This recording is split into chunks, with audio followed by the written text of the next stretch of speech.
This is a little bit of an unprecedented moment for the CEO of a social media company to actually be bringing in a candidate from one potential party for what we think will be his presidential announcement. Tell me a little bit, what's the read-through here then on how we see Elon Musk recasting Twitter in his image with moments like this?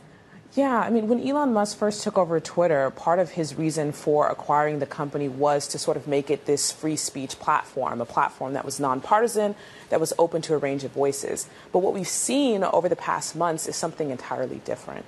He's amplified voices of people like DeSantis who are conservative, and not just conservative, but more right-wing. He's given airtime and amplification to some of these voices.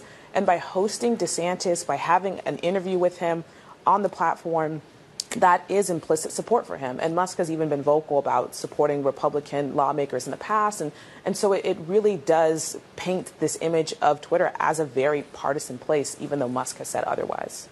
Elon Musk is also concerned about making money for Twitter as well. What does this decision to let Ron DeSantis have this space on Twitter mean for advertisers and whether they will feel comfortable continuing to advertise on Twitter? It's a great question because one of the reasons that advertisers have fled Twitter since Musk took over was around content moderation, or what type of content their ads might be next to. So an advertiser doesn't want an ad to be next to misinformation or hate speech or violent speech. And so when you have DeSantis coming on who has these very polarizing views, that can create a challenge.